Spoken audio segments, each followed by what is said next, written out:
contacto con Luis Ajelán Casasnova y él nos cuenta un poco de cómo ha sido la participación de las mujeres en la gobernación de San Pedro de Macorís. ¿Está en la línea? Sí. Aló. Aló, buenas tardes. Hola Luis, buenas tardes. ¿Cómo ha sido la participación de las mujeres en la gobernación en San Pedro de Macorís? Bueno, a partir del año 1966, cuando entra la primera mujer como gobernadora, se sienten cambios inmediatamente. Ese nombramiento de una mujer como gobernadora fue un paso de avance para el manejo de la autoridad en toda la provincia del país que pusieron gobernadoras, porque le dio más accesibilidad a los ciudadanos, a las gobernaciones, sin que éstas, porque ser mujeres, perdieran la autoridad.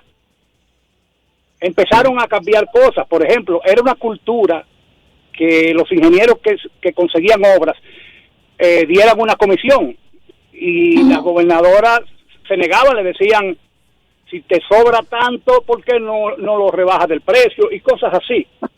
Y además de atender control de esas mismas obras, también le dieron un énfasis especial a los problemas de índole familiar. Esas fueron parte de las cosas que le dieron ganancia a la autoridad de las gobernadoras. ¿Cuántas gobernadoras ha tenido San Pedro? Bueno, San Pedro durante 30 años, a excepción de un periodo de 4 años cuando Jorge Blanco, han sido gobernadoras, 6 gobernadoras. ¡Wow! Entre ellas mi tía Victoria Casasnova, que fue gobernadora por un periodo de 8 años. ¡Wow! ¡Wow! Sí, y la verdad es que en ese tiempo, Luis, me corriges, por favor, en ese tiempo la gobernación tenía una principalía. Yo puedo hablar por lo que yo recuerdo de las mujeres que fueron gobernadoras en Nagua. Nosotros tuvimos 4.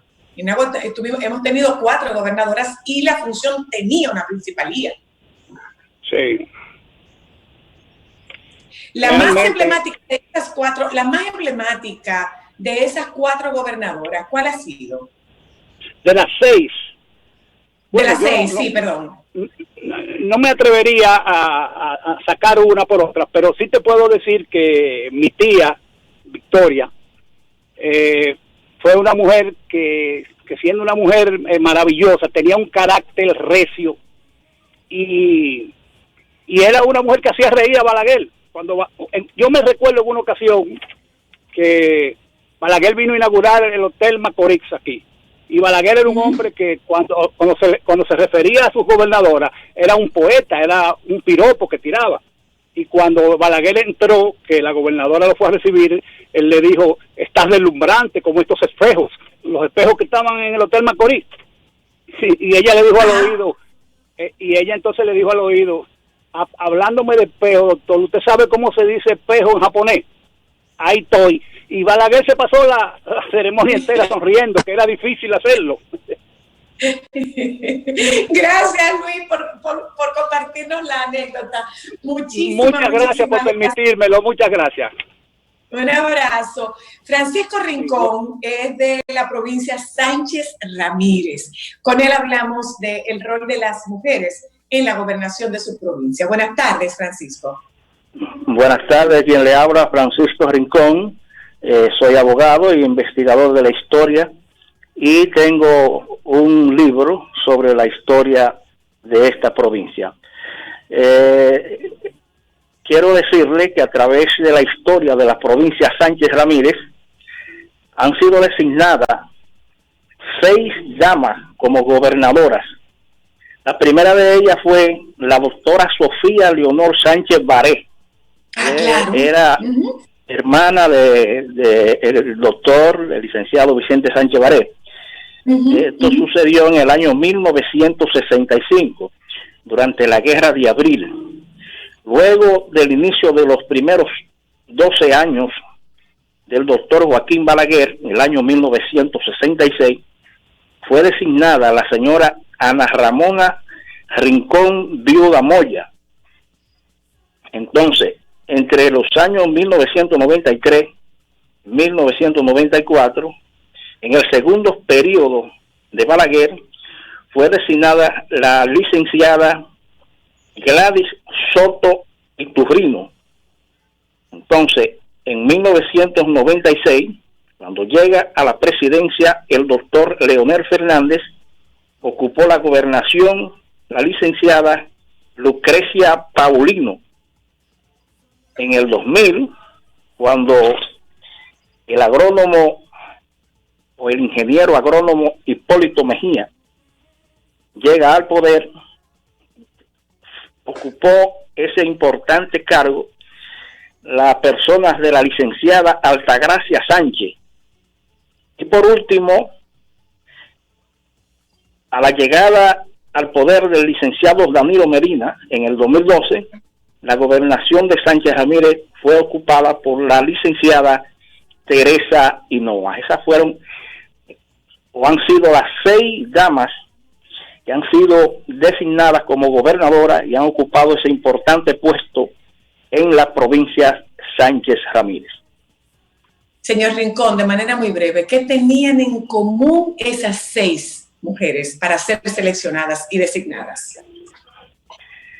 Esas 6 mujeres eran mujeres muy dinámicas de la provincia Sánchez Ramírez. Se destacaron bastante, no solamente en la política, sino en lo social, cultural, y por esa razón, esas señoras fueron designadas como gobernadoras. Muy amable, muchísimas gracias. En este recorrido que nosotros hacemos por distintas provincias del país, hablando de las mujeres que han ejercido el rol de gobernadoras provinciales, nos vamos hasta mi provincia, María Trinidad Sánchez. Agradecemos al señor Francisco Rincón y hablamos en este momento con el señor Luis Manuel Martínez Marmolejos.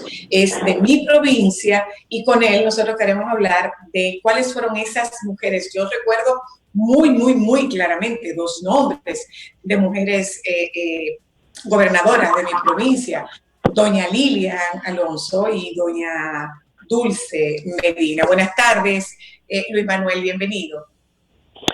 Muy buenas tardes, agradecido de la invitación, sobre todo para tratar un tema que es de importancia no solamente para nuestra provincia, sino también para todo el país. Agradecido de la invitación. Tuvimos 4 gobernadoras nosotros. Sí. ¿O hemos tenido 4 gobernadoras? Sí, hemos tenido 4 gobernadoras. La primera, que fue doña Estela de Cruz, que fue en el periodo 66-70 del extinto presidente Balaguer. Estela de Cruz, mamá del dramaturgo Giovanni Cruz. Giovanni Cruz, sí, así es.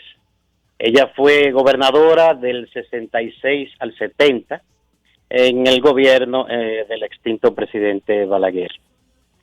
Luego entonces, del 70 al 74, ya entró doña Lilian Luciano, viuda Alonso, quien fue gobernadora del 70 al 74. De ahí entonces pasamos al 78, cuando vino el cambio de gobierno de los 12 años de Balaguer y comenzó a dirigir los destinos del país el extinto también presidente don Antonio Guzmán. Don Antonio Guzmán designó a la afinada también hoy, doña Dulce Medina, quien estuvo como gobernadora del 78 hasta el 82.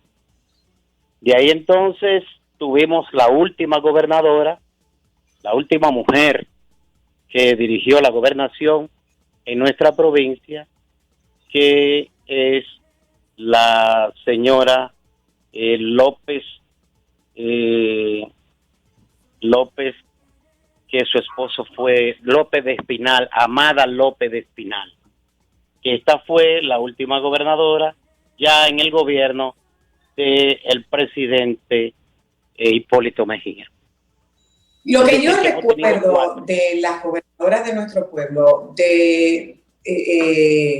más que todo, es como lo que mi memoria mejor retiene, es a doña Lilian y a doña Dulce, porque Sí, la verdad es que tenían en común estas mujeres, además de un gran dinamismo, una gran resiedumbre moral. así es, así es. Y además también gozaban de un peso social eh, muy fuerte dentro de la comunidad. Eran personas respetables y respetadas. Y, Uh-huh. ¿por qué no? Doña Estela de Cruz, que aunque ella Claro, no fue claro. oriunda de Nagua, pero fue una persona que se entregó a la comunidad y que llegó a Nagua a raíz de que su esposo fue designado encargado de la ayudantía de obras públicas. Y entonces ahí ella pasó a ser, fue designada la primera mujer gobernadora de nuestra provincia. Mi recuerdo es muy vago de doña Estela, pero el de doña Lilian y el trabajo de doña Dulce son recuerdos que yo tengo como muy claros, porque fueron mujeres que tuvieron que romper paradigmas, Luis, ¿cierto? Así es, muy cierto. En el caso de doña Lilian, era una mujer muy sociable, muy entregada, hizo una labor encomiable, una labor de entrega total a la provincia. Y qué decir de doña Dulce Medina, que le tocó ya en esa época de que fue la transición cuando existían esos mandos militares oprobiosos y que ella dentro de la comunidad, dentro de la provincia, tuvo que enfrentar a algunos de ellos para el retorno de las libertades totalmente públicas. Doña Dulce también fue una persona muy entregada a la labor comunitaria y decir que ella venía de las latitudes de la salud, porque ella fue una enfermera prestigiosa que sirvió mucho a la comunidad y que se entregó mucho también en esa labor que realizó. Yo reitero, siento como que de verdad de nuevo, lo que yo recuerdo mientras estuvimos en Agua, yo recuerdo muy bien que particularmente en el caso de doña Lilian hubo un caso una situación con uno de sus hijos, pero que después se pudo advertir que fue como un asunto político de bando contrario y quisieron de alguna manera afectar la buena imagen de doña Lilian. Sí, recuerdo que también uno de sus hijos, cariñosamente Tontón, le decíamos o le decimos en Nagua, él estaba en el Colegio Belén, cuando Sor Patria era la directora del Colegio Belén. Entonces hubo una protesta que surgió en el Liceo Mercedes Bello de Nagua y llegó hasta el Colegio Belén. Y en el Colegio Belén entonces se decía que uno de los cabecillas calientes era Totón, el hijo de...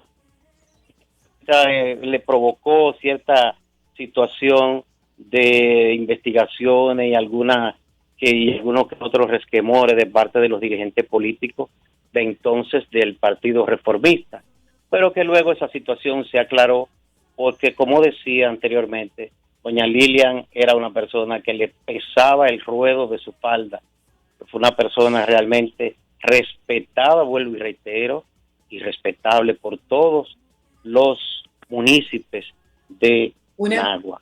Una cosa antes de despedirte, Luis, si algo en común tienen las mujeres que han sido mencionadas, lo mismo por el licenciado Francisco Rincón, que por el licenciado Ángel Casasnovas, como por ti, es la resiedumbre moral y el peso social de esas mujeres para su comunidad. Ojalá que eso sea también tomado en cuenta para la designación de mujeres en las 31 gobernaciones de nuestro país. Gracias, Luis Manuel, un abrazo muy fuerte. Me da mucho gusto que hayamos podido reencontrarnos de esta manera, hablando de nuestro pueblo querido y de gente que tiene tanto valor y tanto significado para nosotras. Muchas gracias. Gracias a ustedes que nos acompañaron en la tarde de hoy. Les invito a que se queden con los compañeros del Sol de la Tarde, que sin dudas estarán ampliando toda la información del decreto que ya dispone el nuevo estado de emergencia por 45 días vigentes hasta el día 3 del mes de septiembre. Nos juntamos con ustedes mañana. Por favor, quédense con los compañeros del Sol de la Tarde. Una buena tarde para ustedes. Sol 106.5, la más